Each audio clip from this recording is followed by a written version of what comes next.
Welcome to iPad Pros, the show all about using your iPad to be productive and get work done. I'm Tim Chen, host of the show. Hello there, and welcome back to another episode of iPad Pros. Joining us today is Riley Hill from slatepag.org, and in this episode we'll be diving into the iPad mini, the new 7th generation with the A17 Pro. He's been using it for a fair bit now, and we dive into his experiences with it. He, in the past, has used and owned the 6th generation and had many prior to that, so he's a big fan of the Mini, and we dive into his experiences with that. Plus, we chat a little bit about the Kindle Color, which he picked up as well. Still not out of the box, but talk about kind of where he sees that and his kind of usage versus the iPad Mini. And we both got let into the image part of 18.2. So we talk a bit about Apple Intelligence with 18.2 and just a bunch of just little topics here and there. But a fun overall episode. I hope you enjoy it with Riley Hill, all about the iPad Mini. As a reminder, you can support this podcast over at patreon.com/iPadPros or by subscribing in Apple Podcasts. By supporting the podcast at either of those places, you'll get early access to both iPad Pros and Vision Pros. My thanks to everyone that supports the show. And with that, here's my discussion with Riley, all about the iPad Mini. Enjoy. Welcome back to the podcast, Riley. Hello. Thank you for having me. Absolutely. So I did not anticipate you'd be on already yet again, but I do not yet own the new iPad Mini. You have purchased it, and I figure a new iPad is definitely worth talking about. So that's going to be kind of the main focus of this episode. Plus, we both finally got let into the 1 to 2 week wait to play with Apple's image creation tools. So I think we'll have a bit on 18.2 as well in this episode. Absolutely. Let's do it. And am I right to say that 18.2, there is no beta still for the iPad Mini, or has that changed? As far as I know, there is no beta yet for the iPad Mini. But that being... Is there even an 18.1 release for iPad Mini? Is that out yet? It's on 18.1. Yes. Okay. I know when it was initially sent to press, they could not install 18.1, which is just great. Yeah, I definitely am on 18.1. Okay, cool. So the iPad Mini is an interesting kind of device. I've loved this thing for many years. I have not owned one since the very second iPad Mini, so it's been a while. That's 5 generations, and these are long generations for the Mini, as we all know. Yeah. So this thing is curious because they fixed some of the things from the 6th gen, which you owned the 6th gen as well, right? I did, yes.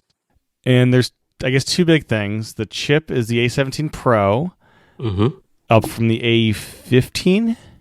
A15 Bionic, yeah. Bionic, yeah, that's right. Well, they're using those fun names. And then this also supports Apple Pencil Pro. Yep. And it also fixes mostly jelly scrolling because some people still see it, but it's better, I guess. Yeah. Yeah, so talking about this Mini, how are you feeling about it so far? Yeah, the Mini, like you said, is interesting. And I didn't get the first one, and I skipped the 3rd one and the 5th one, but I've kept up with them otherwise. Yeah. And I'm really mad I didn't get that first one, because it had, I don't know if you remember, it had the slate black. Okay, the second one is when they went Retina. That's what I was excited about with that one.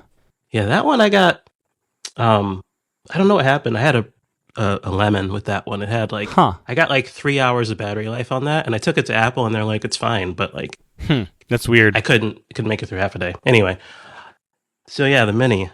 Mini's an interesting device. I picked it up in blue, silver, whatever. Yeah, right. That's the sad thing. The colors, they lost some paint this year. Yeah, it's really unfortunate. Last year I got space gray, and I'm just, at this point, I'm kind of over space gray. I really want silver, but they're doing starlight. It's kind of I don't really want that. But yeah, I've been enjoying it. It is, like you said, more or less just there's a chip bump to the A17 Pro. We do also get the AI assisted scanning feature from the iPad Pro. Okay, is also there as well. Have you played around with that at all? Technically, yes, but I'm going to be honest. I don't see a difference even on the Pro. Yeah, I have not played around with the scanning thing. I know it's Yeah, there, but it's supposed to exactly. be better. So you're still seeing shadows when you do yours, or no? I guess I was expecting them to be a bit higher quality. Like they look the same to me, I guess is what I'm saying. So, um, which is fine, I guess. But yeah, other than that, yeah, the mini is the mini. I know it disappoints a lot of people that, That's not a Pro Mini. yeah, but I don't, I still question how many people, I guess when people say they want a Pro Mini, they just really want a better screen, I think, more than Yeah, I anything. think they want OLED. And Yeah. for me, I would love an M chip. Like put an M1. Like put the oldest M chip to allow external displays. You could even have it be a weird M chip, or have it weird in software where Stage Manager only works on externals. I know they said a long time ago if you have an M chip, Stage Manager works, but for the Mini, just have it enabled for external the monitors. It feels like they could do that right now if they wanted, right? Yeah, I don't know if there's thermal constraints, but I say that. I know that A17 Pro runs very hot, so surely the M chips are. I'd imagine, it's just me spitballing, an M1 probably runs cooler than the A17 Pro. Am I wrong there? I don't know. We haven't had an M chip in a smaller form factor to know how hot that thing That's would get. true. Yeah. I know. I dip in and out of the Upgrade podcast on Relay, and I think it was Jason Snell was saying, kind of he's heard basically that it's he implied basically what you're saying, that it's not as simple as just dropping an M1 in the mini chassis. Like there's more work to do. Is there room for it? Yeah. Yeah, there's actual re-engineering that would have to happen. But I'm a big advocate of like, I think the base of the iPad needs to be higher, and I think I'm assuming with the next upgrade to support Apple Intelligence, the base iPad will get bumped to maybe the 17 Pro or the 18, but it'll have 8 gigs of RAM, and that's going to be huge because one of the things that holds back Pro apps on the iPad is that you it's easier now to limit your apps to the M series, but ideally you want to support the entire lineup. Yeah. And if your base iPad has 4 gigs of RAM and on the higher end you have 8 or 16, it's hard to scale features to support everything. For sure. Yeah.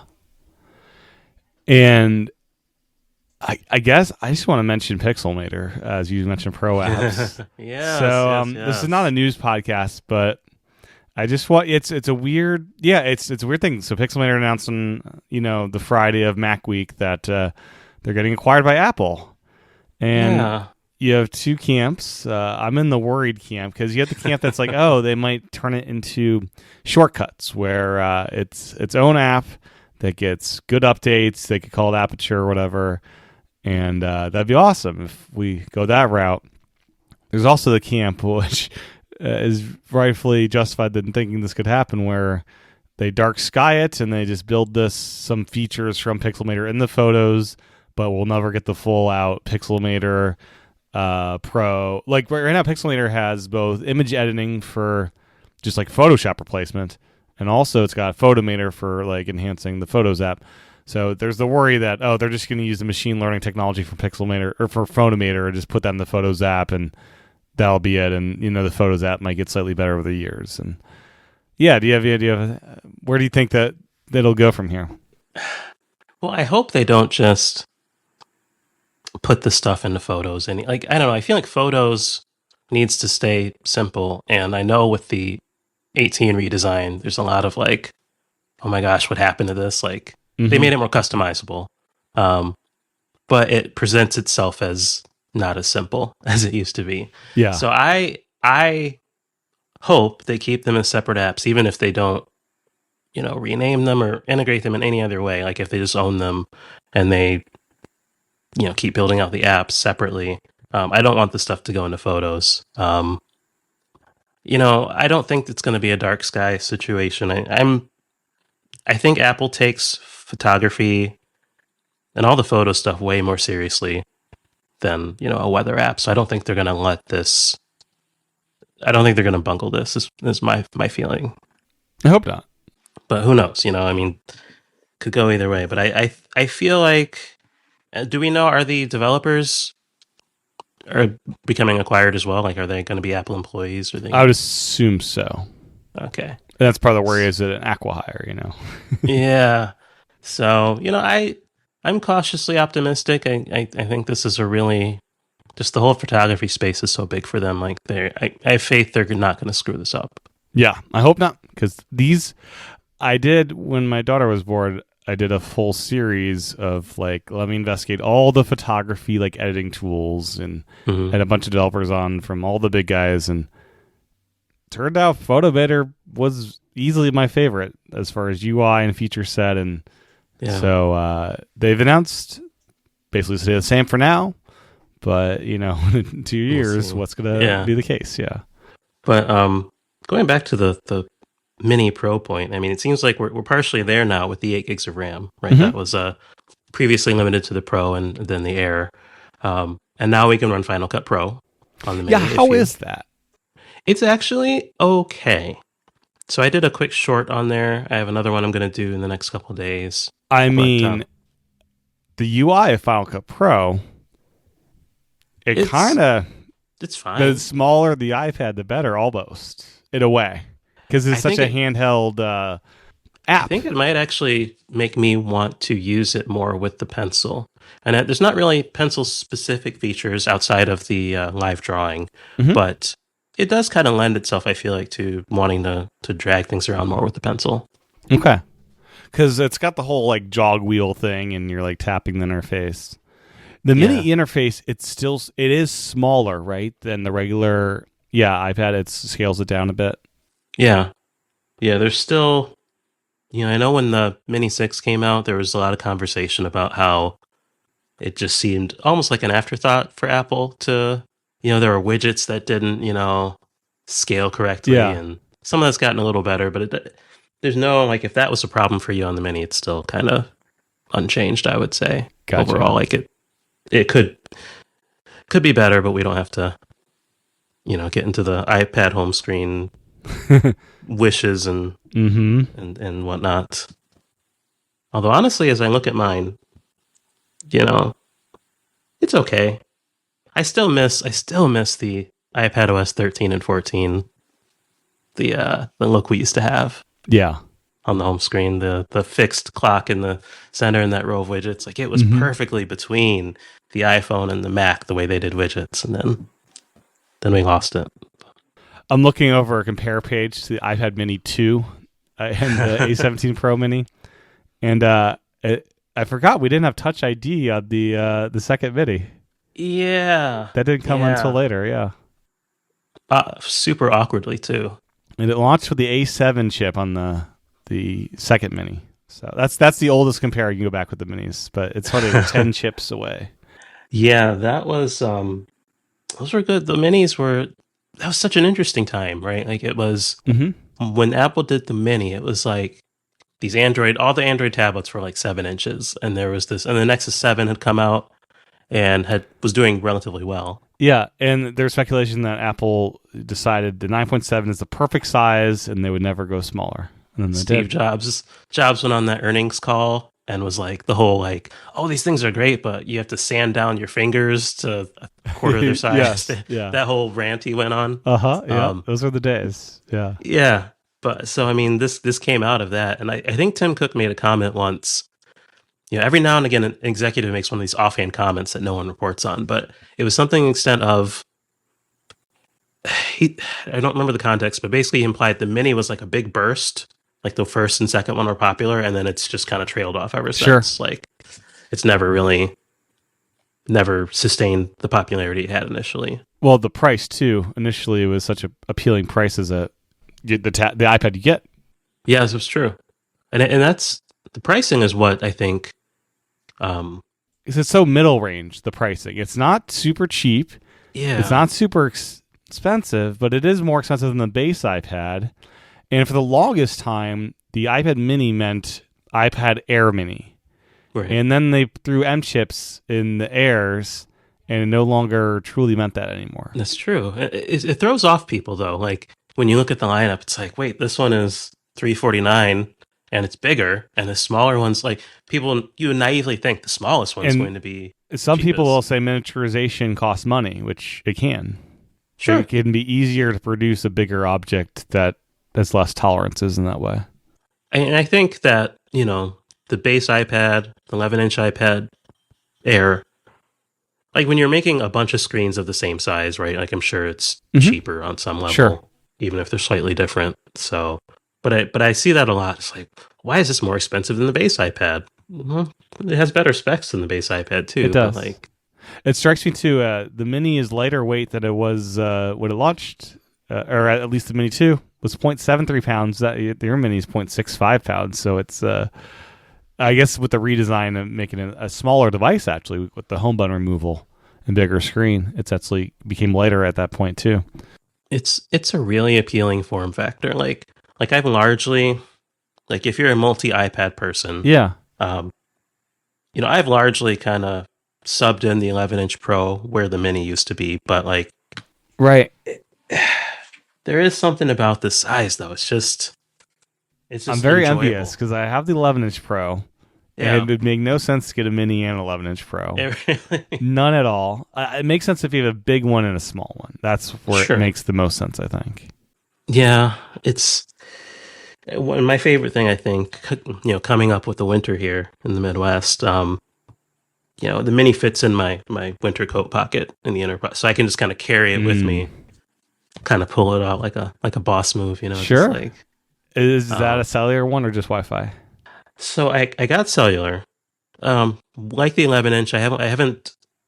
I'm gonna probably go with something with a month to month or pay as you go. Yeah, model. T-Mobile has that really nice one where it's like you pay for 5 gigabytes that lasts like a full year or something. That you can use it through it, something like that. So I would do something like that. But yeah, I really enjoyed just messing with it again though, just because I've had the Mini 6 and it receded a bit in the background once the M4 11-inch came out. But using this again has been really great.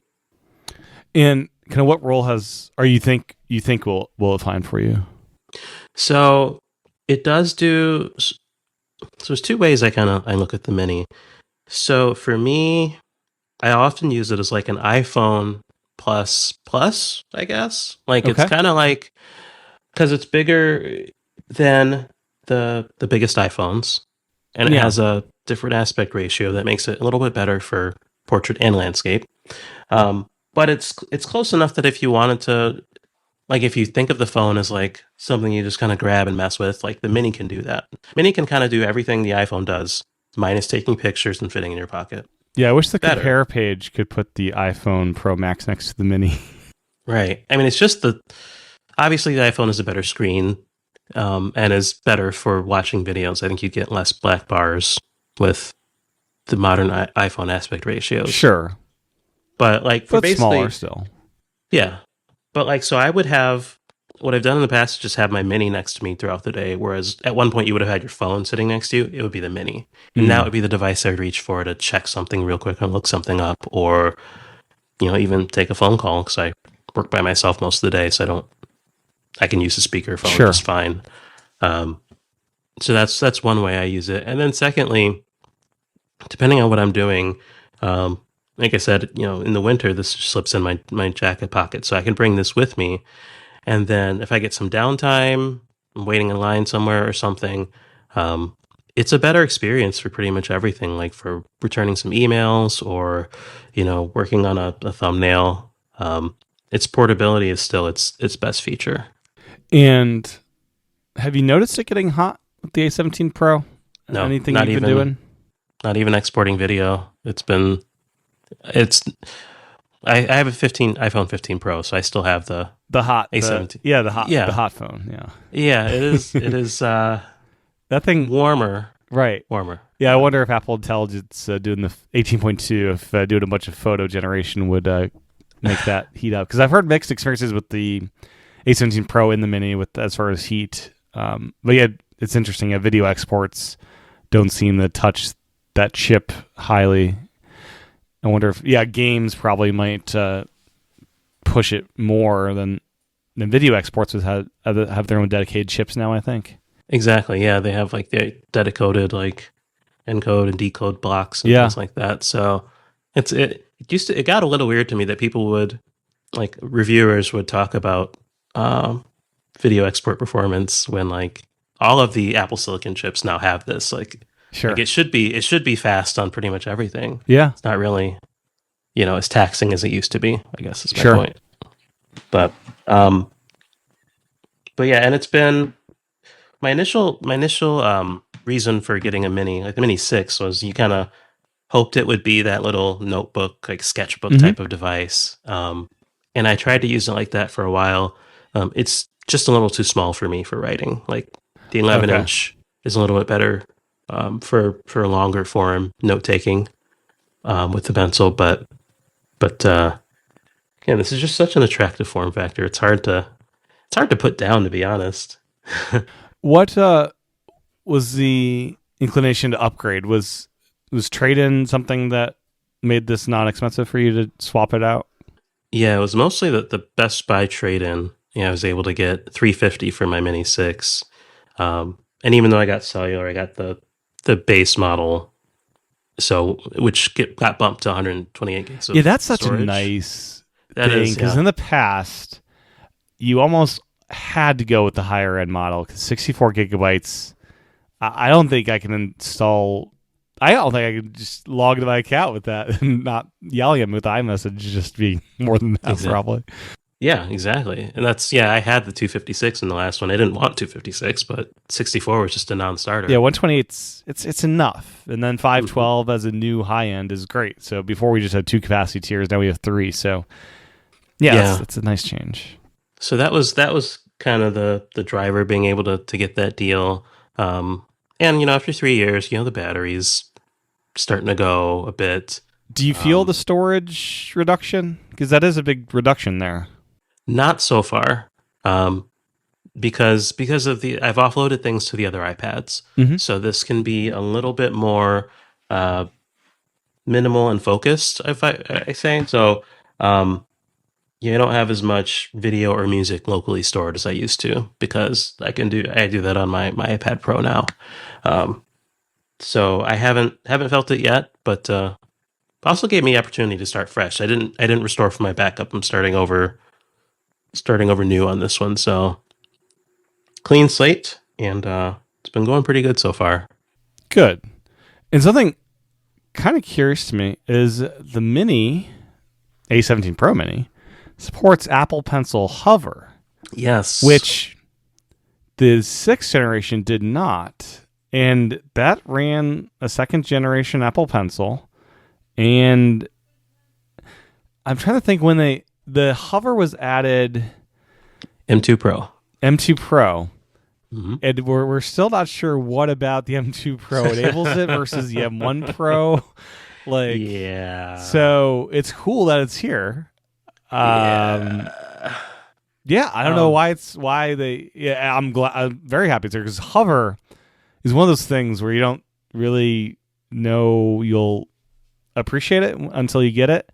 And especially one of the coolest things with Hover is if you're using a Mac with your iPad through the sidecar, Hover allows you to use the mouse with the Apple Pencil, of moving the mouse and clicking. And before that you just didn't have access to the mouse, I think, with the Apple Pencil. So that's one of the things. But throughout the whole UI, it's just so nice having that effect, It is, and I do remember it was widely kind of, people were deriding it when the M2 Pro came out, because it was like, this is pointless. Why would you, why would you upgrade for this? And a lot of people didn't. And, it's not an upgrade worthy feature, but like you said, once you have it, you kind of realize, oh, this is really nice to have. It's a really good nice to have. Yeah, very much so. And yeah, the only iPad that doesn't support the Pro then would be the base iPad. Is that right? Because iPad Air got updated, and that's now supports it. Yeah. Okay. So in theory, that would come with the rumored iPad refresh in March sometime next year, March or April, probably. Yeah. I look at the tech specs. I forgot It doesn't even support Apple Pencil 2, that 10th gen. It had that adapter for the first gen if you need the full Apple Pencil, and then USB-C I've had. So that'll be nice when that's gone, because that's such a weird thing. It does seem like they're driving towards Apple Pencil USB-C, Apple Pencil Pro, across the line. Those are your two options. Yeah, perfect. So yeah, hopefully they don't screw that up, because I don't know. Yeah, it's weird that the I guess, you want to have with when it came out, people probably still had the Pencil 1, and giving them a way to keep using it, I guess, makes sense. But yeah, let's just get rid of that thing. Yeah, totally. And the Air is $100 more at the baseline from the Mini. Yeah. Which is probably its closest cousin, I'd say, outside the chip being an M2 versus A17 Pro. It's probably the closest as far as screen technology and camera specs and all that other stuff. Yeah, it's still, it's not like the iPad Air Mini anymore because the chip. There's no M2 chip, yeah. But it's still, it's closer to it than you do not else, I'd say. Own an Air, right? You have both Pros and the Mini, right? Those are your three iPads? Correct, and I still have a M1 Pro. Oh, that's hanging around here too. So you have 4 iPads. I do. I love that. Okay. But yet I can't justify the Air anyway, shape or form. No, it'd be ridiculous. Yeah. When I was at the Apple Store the other day, I picked up an Air, and it was kind of like, I feel bad, but I picked up the 11 inch. And I'm like, ugh, this thing's heavy. It's not heavy, but it's compared to the Pro this gen. But I love the concept of the iPad Air. Again, people struggle with the iPad lineup. And I get it. It's called Air, and it's not the thinnest and lightest. Sure. Like it is in the Mac. But, Apple said a couple times, the point of the Air is just to basically give you Pro features at a lower price. That's why it exists. Yeah. What it's there for. Definitely. And it sounds like, from what I've been reading, we just had Apple's earnings call a couple of days ago from the time we're recording this. I know they specifically called out the iPad Air in their statement of like, a lot of teachers and education, drifted to the Air this time. But I saw like one of those the companies that do the market analysis. I can't remember the company off the top of my head, but they were just. I saw they were doing an overview of the tablet market, and they were kind of confirming that the iPad Air saw a lot of sales in this last quarter. Whereas the Pro is still, people are struggling with the price of the Pro, and so they're buying the Air. So the Air is doing its job, I guess, is what I'm saying. It is, yeah. It's definitely a big step up from the baseline iPad, and and it'll still be that step up once the 11th gen comes out, because it'll have the M chip, which I doubt they would put in the baseline. And it's a nice iPad, the Air. You can use the smart keyboard and stuff, I think, with it, right? Yep. And it's got that folio thing too, right? The iPad Air has the old Magic Keyboard, so the one from the M2 iPad Pro. Yeah, do they still make the smart? You're talking about the smart? Oh, right. They discontinued the. Yeah, I thought one's gone. Oh yeah, I thought they introduced like a different kind of kickstand thing. Oh, that's the baseline. The base iPad. Yeah, it's got a kickstand, right? Yeah, the only one that has that. The kickstand thing. That's kind of cool, but I'm not in the kickstand, so it seems neat for those that like kickstands. It was IDC, by the way. I just looked up this article I was reading the other day. IDC was saying that Apple shipped 12.6 million units. Back to school season helped boost sales for the new iPad Air. So, my big bummer with the Mini is they didn't add Nano Texture to it. They added that to the MacBook Pro and the iMac. It would have been nice if maybe next time we'll get it seems like they're putting in more places. So that'd be such a nice option on the Mini, because that's a device you can take outside and stuff. Yeah, I'm wondering if when they refresh the MacBook Air next with the M4, if it's going to get Nano Texture. I really hope so, because that would be probably a recommendation to my family. For a lot of people work outside in my family, and it's like that would be such a nice thing to do. If they put it, it's hard to tell what direction they're going to go, because the I guess kind of crappy thing about how Apple manages the iPad line is they keep so many things in the Pro, and they're not filtering down like the fact that there's no Face ID in the iPad Air, for example, this after what 6 years is weird. Yeah, it's expensive component. I hear still oddly. I'm also not mad at the Touch ID thing. It seems like a cool place for it, and also if Apple ever gets clamshell, added, the iPad Air will be great with that Touch ID sensor there.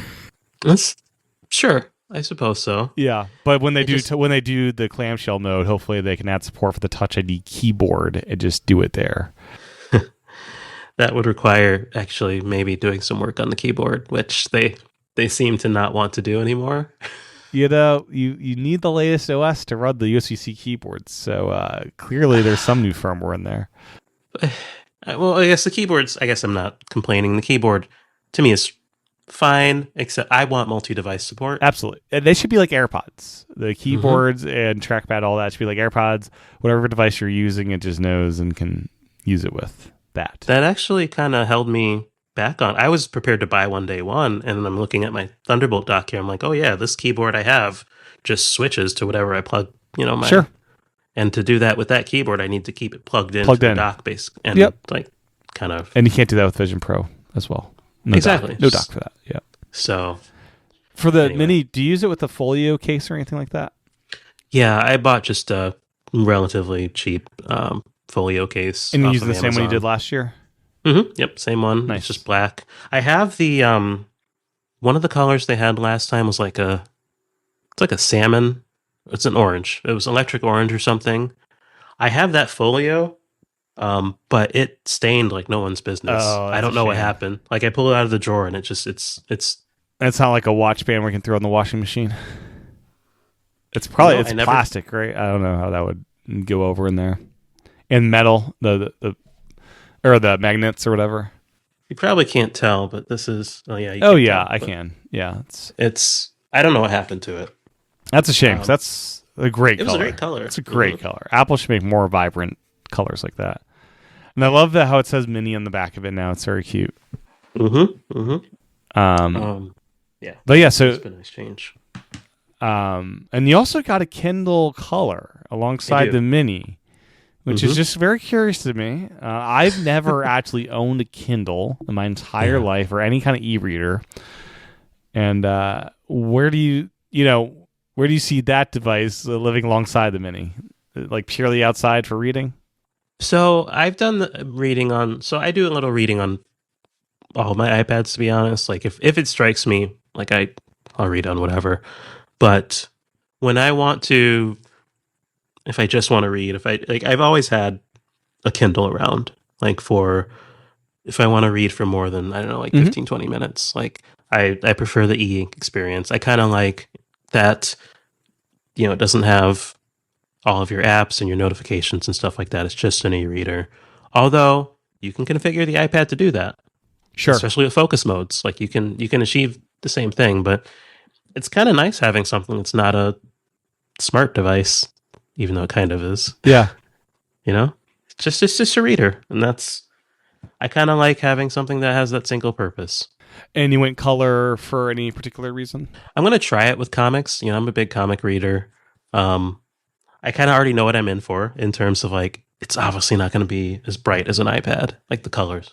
Yeah, it seems like comics. The iPad is the better. Well, yeah, we'll see how that goes. They own Comixology, so clearly they have some investment there. I think at best it's going to be fine. Mm-hmm. But honestly, with comics, you want at least I want the 13-inch Pro because that's closer to the actual size of a page. Yeah. It's a little counterintuitive, but it's like, I feel like that's probably the best comic experience you can get right now. Right. But yeah, I went down a rabbit hole of discovering there are external HDMI e-ink monitors that you could buy. And nice. That'd be the one way to get Apple Books on e-ink, I think, right? It would be. Apple Books, man. I mean, they invest in it, but I'm still kind of. It seems like after, they put out books and then they got sued by the government, and then they lost, and it Which seems like is that's so ridiculous. Like, it is. Kindle is such a monopoly, and somehow Apple gets in trouble for, I guess, what, coordinating pricing or something. It's like which price, is weird. price fixing or something. But Yeah.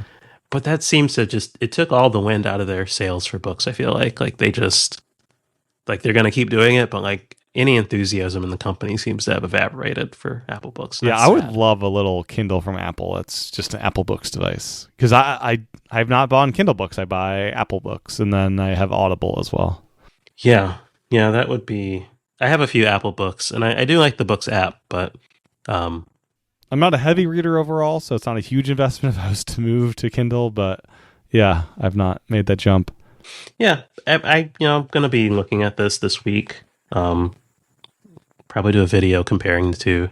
Do you think if you don't Kindle. enjoy it for comics, you'll end up returning it to get the black and white version?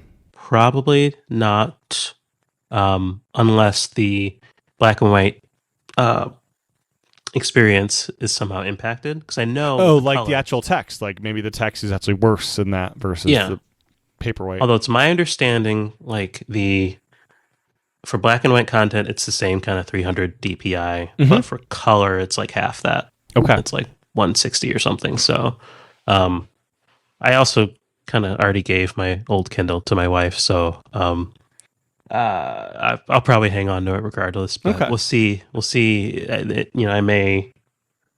This may be my only color Kindle. If it's terrible, Right, we'll see. yeah. And then, anything else on the Mini? It's a fun little device. You trade in the 6th gen, which I love that Best Buy of all places. Like, it's weird where the best trade-ins are at times. Like, PS5 Pro, PS5, I noticed Best Buy give you like $100 or something stupid. It's like, that's not at all a good deal. So it just depends on different devices, I guess. Yeah, the discourse around the Mini has been interesting, especially after this whole week of Mac announcements we just had. And it's I said this on social media. It's like, so the iPad Mini gets a spec bump and it's boring and lazy. The iMac gets a spec bump and it's, oh my god, like this is great. It's like, but it's like the same thing. It got Nano Texture though. I mean, that's exciting. Sure. There's that too, but I'm joking. I'm actually. But yeah, we got the new accessories, but which are got also the new boring. accessories, Yeah, but it's like just the weird expectations, around the iPad versus the Mac. It's like sure. it annoys me a little bit, but it's kind of whatever. The Mini's a great device. It's a great iPad. It's not the best iPad. I mean, double the storage. I think is the sleeper hit of that update. Double the storage and double the RAM. At Yeah, the same price. Like as ATP said, it's RAM Christmas around here. We'll see if it continues to next year's Pros. We'll see. Because I was doing research on that too, and there was this whole controversy around like the iPad Pro has maybe 12 gigs of RAM. Oh yeah, That whole thing. It was never confirmed, but like the baseline Pros, yeah. the chips are 12 gigabyte chips, but they just disable 4 gigs or something, or don't address it. Yeah, I don't know. Mine is 16 if that's gigs true. because I got the 1 terabyte. Yeah, exactly. But no, I'm really enjoying the Mini. It's this time around though, it's going to probably fall into being more of a focus device for me. This might be my after work, like, because I didn't put any of my social media apps on here. Okay. Like the only Messages is the only social-ish app on there, but when I just want to cut off the noise, I think this might be the iPad I go to. And Final Cut, you don't see yourself using it there much, right? I'll test it a little more, but I'm not switching to it full time or anything. Even with external storage support on Final Cut, I don't think. I think I'd still rather stick to my 13-inch Pro. Yeah, it makes sense. Yeah, But like and there's no way to share a Final Cut project easily between devices. You kind of start and finish on the same device, right? I think you'd have to leverage the external storage for that. Yeah.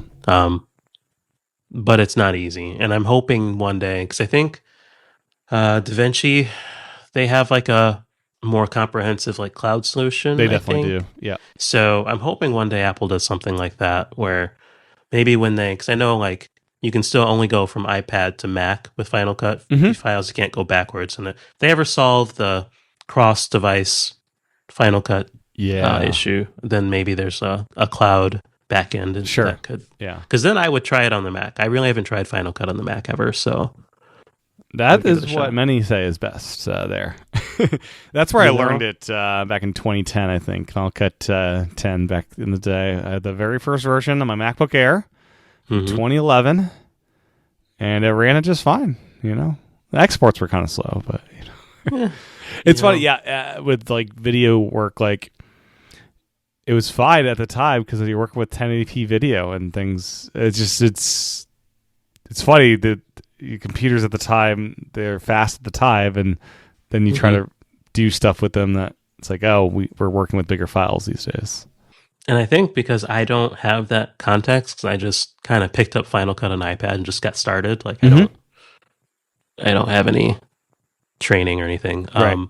I think there's so many things that it does that I just take for granted, like applying like real-time effects or video or audio effects, that it just kind of does it without a hiccup. Like it's just like, that's like, it's nothing to me, but it's probably like amazing in the context of historical video editing apps. So do you want to dive into 18.2 a bit? Yes, let's do that. So 18.2, it's been out in beta for a bit, and we finally got both let into the image creation part of it, which is the big part of this update. There's, of course, other cool things with like ChatGPT and integrations there. But the image stuff is what I was most excited for. Any other stuff about 18.2 before we get into image creation? I am annoyed that, because I think the mail app changes so far have like been iPhone only, I think. That's infuriating. The iPad should have that, because now the whole idea of categories is the fact that you won't have an empty inbox anymore. Yeah. And unless you add those categories to all the other platforms, it's just useless, and I need to still have an empty inbox. Yeah. Right? Yeah. I don't get that. Especially on the iPad. I don't know what the deal is it's there. It's the same code base, right? It should be. Yeah. It literally should be the same code base. Yeah. It's so bonkers. So the categories, that was one of the things I was most excited for in June. And I guess we'll have to wait till 2025, next year's beta, hopefully. For iPadOS 19. 19, yeah. Oh, man. Yeah, that's frustrating. 19. Wow. It's like OS. It's like, crazy. Anyways, categories. What a disappointment those were. Just because they're only on iPhone, and that's the most useless thing to do, quite honestly. Absolutely. So I applied to be in the images thing and said, be on the waiting list. Okay. Then a week later, I finally opened the app and it's like, we're downloading support. It's like, awesome, cool. Sounds like I'm in. You got a notification saying you were in. Is that right? Yeah, I did get a notification. Okay. It took about a week. Yeah, with the 18.1 beta, like there was the wait list, and then for most of us it was like an hour maybe at most, but this was a real wait list. And I was checking multiple times a day, like trying to get it, see when I would get approved. But yeah, it took about a week before I got access. So one of the weird things I've noticed with Genmoji is it really wants to use a person. Like if I say baby crying, it will just randomly pull in one of the people I've used in the past. Like it'll have myself crying. I'm not a baby.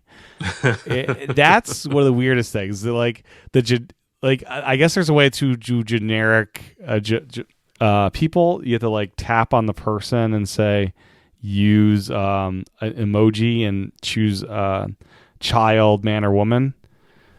But it's weird. It's not very clear that that's a thing, and there's no baby as an option for the emoji version of this. You have to use a child as the youngest creature person. Weird. Seems like an oversight. A little bit. So hopefully that's a thing. But I've created some fun ones over the days I've been playing with it. Yeah, I've been spending more time with Image Playground, which is interesting.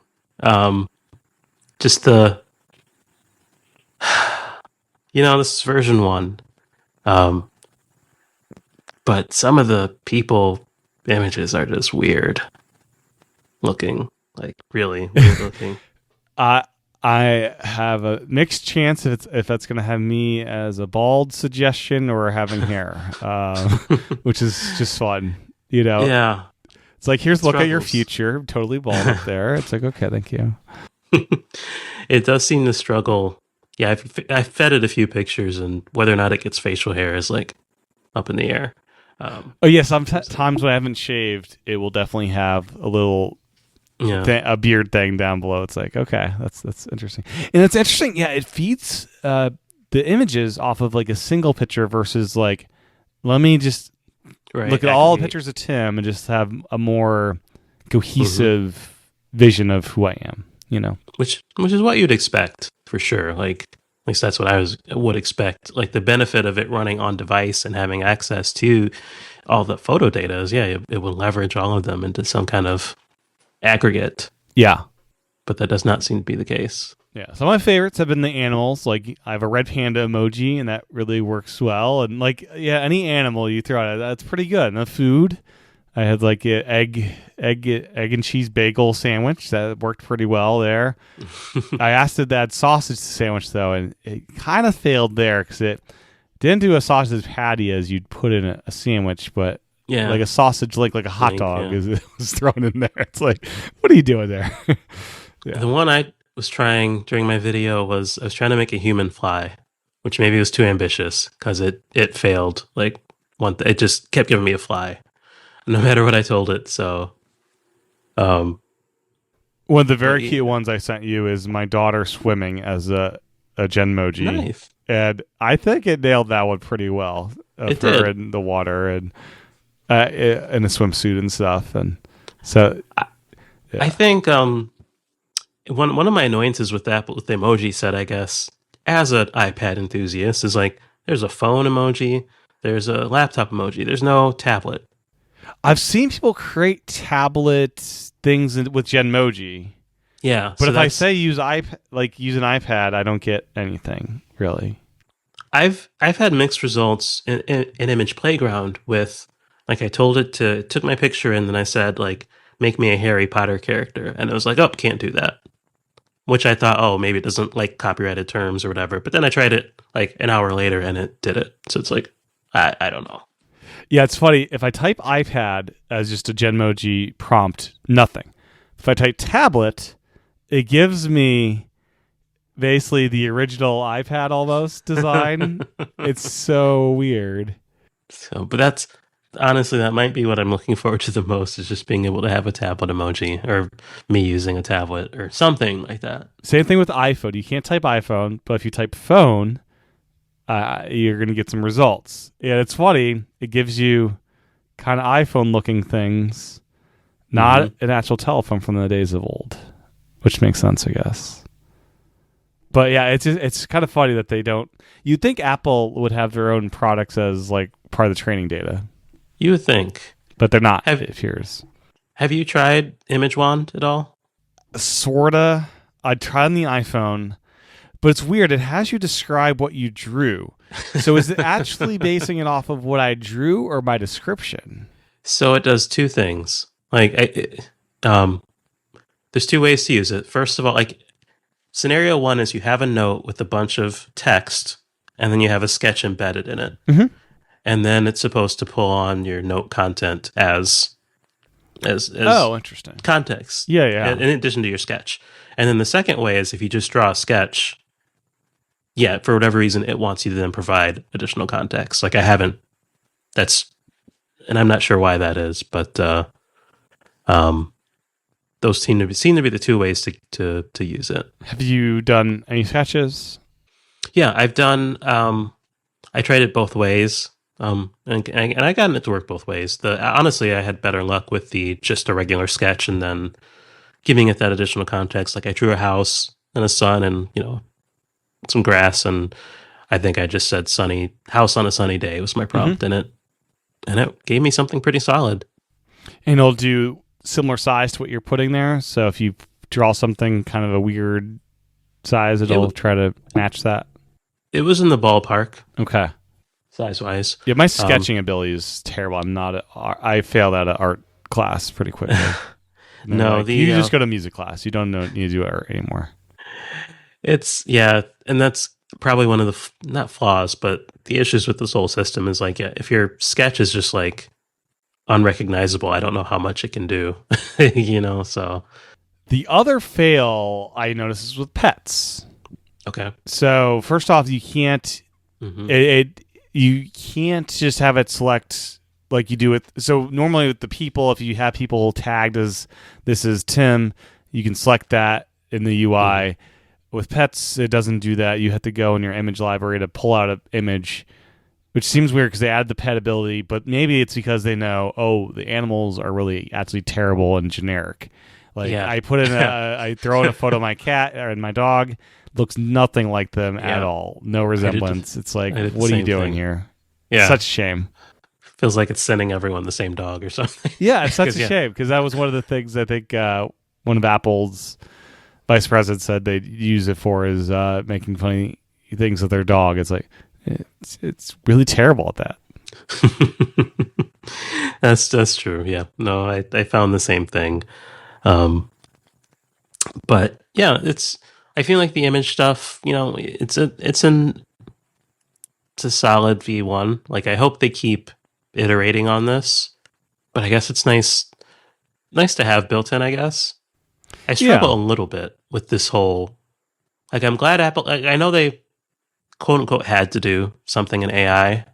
But it's just interesting because if you use ChatGPT, like so many of the things Apple's doing, like you can just do in a web browser or in the ChatGPT app. And the Genmoji I think is the best because there are genuine, like real good creations. Like the pumpkin spice latte has been going around online. I'm creating my own, and it looks great. And yeah, so there are emojis that you can now have in your library.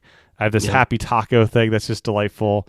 It's basically a soft taco with a happy face kind of put into it, and it looks great. So there, and I've got myself podcasting and did a pretty good job with that, I must say. That is a good use case. I just myself sometimes just wonder how important is it for me to have this stuff built into my OS versus just using an app that does all these things, and that's where the image playgrounds makes less sense, and Genmoji makes a whole lot more sense where those Genmojis are in your library there. And my hope is once I update my watch and even Vision OS to, the 0.2, maybe those will be suggestions in there since they're in my library, but I'm not sure if that will be the case or not. Yeah. I know this isn't Vision Pros, but I've been thinking about, as we've been going through these Apple Intelligence features, like which ones I would even want on my Vision Pro. Because the Genmoji for sure, but like I don't know. I mean, a lot of people do writing in Vision OS. Yeah. That's the thing. So the writing tools would make sense there, I would think. Yeah, maybe they would. I don't know. Something I think about. I don't, when I put on my Vision Pro, I don't feel myself lacking these features in any way yet, but that could change over time as they become more ingrained in workflows. And another example, I type in scary clown and it automatically pulls up a person from my library and creates them as a scary clown. It's like, no, what are we doing here? I've also been playing with the ChatGPT integration. What's your experience with ChatGPT overall? Prior to this, were you using it as like a thing? I honestly just switched to it. I'd been using Microsoft's Copilot, the paid version, and then they worked the iPad app.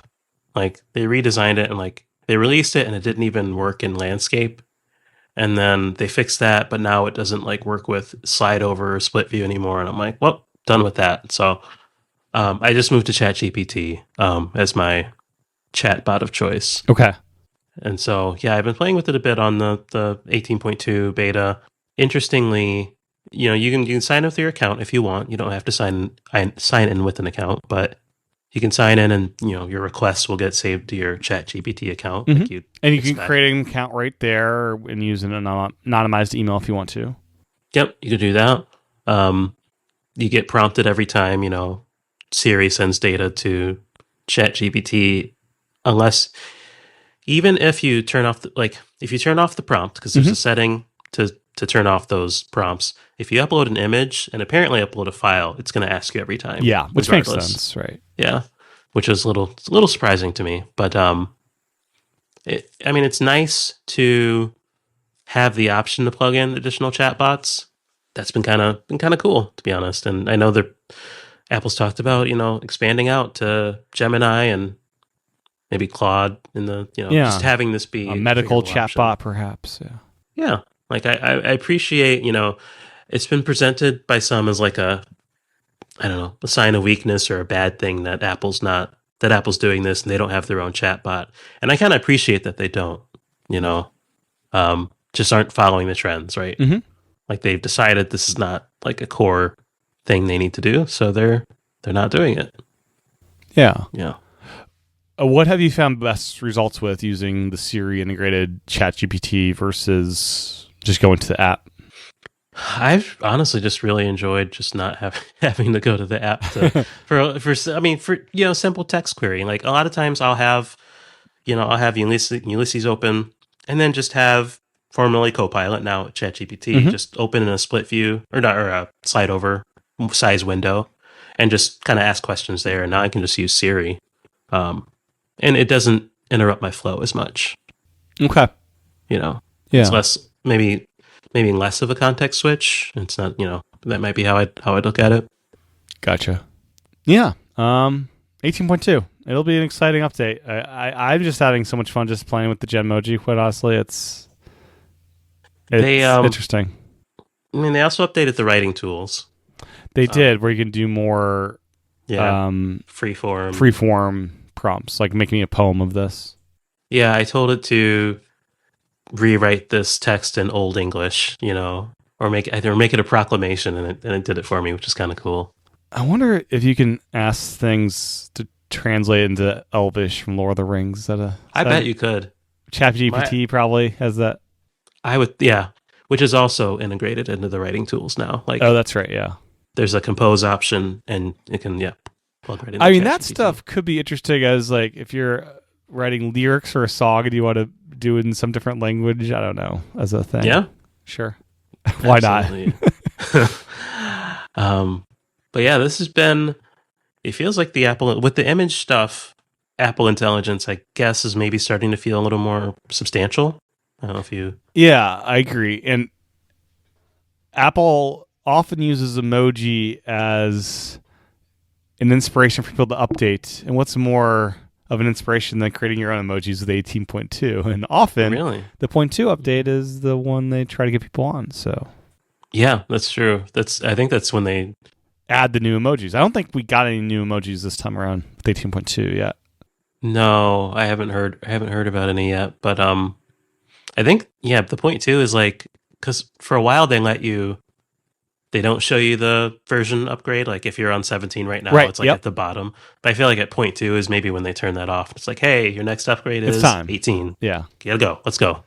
Yep. And we still don't have visionOS 2.2. And I think it's just available for Apple Intelligence devices right now too.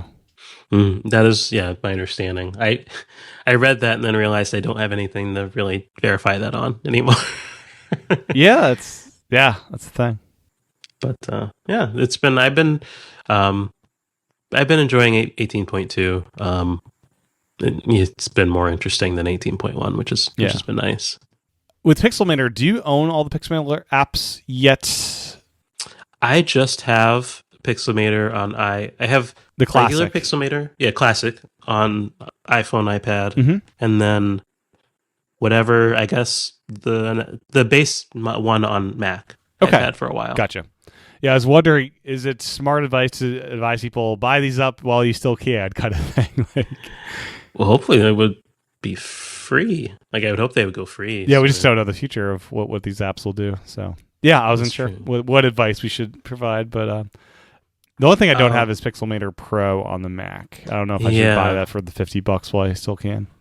Yeah, if I used my Mac more for that stuff, I probably would. Yeah, same. I don't use the Mac for that at all, really. So, yeah, the Mac these days for me, man, is a coding machine. It does that really well, and that's kind of the only job I have left for it. Yeah. Well, anything else? iPad hardware. I mean, we're pretty satisfied now with. Well, we have what we have for the year. Yeah. Well, obviously, after a year of no iPad updates, we're in a much better spot right now. I am a little surprised that we didn't get the base iPad updated this year, because it used to be clockwork. That was the one iPad that got updated. Yeah, every year. Wonder if they're trying to move that to the spring, so it's in place and ready for the school buying season, which happens over the summer, I think. That would be smart. Yeah, that would be smart if they do that, because that would be the better placed update versus every fall. But yeah, other than that, like iPad hardware, I mean, I feel like we're in the best spot we've been in years. Mm-hmm. So hopefully, we don't get another year where they don't update. Like, I'd be super curious the behind the scenes on why they didn't update anything last year. Like, it could just, I guess maybe everything just wasn't ready, but I'd be curious, like, was there some kind of reset internally of how they see the iPad, or I don't know. Work on the Apple Pencil Pro, Yes, it was so tight. Just figuring out the charging situation, that was the problem. They couldn't get the magnets right for that.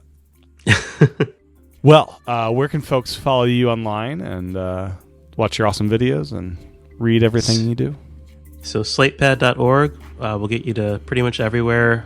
I'm Slatepad on Threads, Mastodon, and Instagram, trying to make that happen a little bit more. Mm-hmm.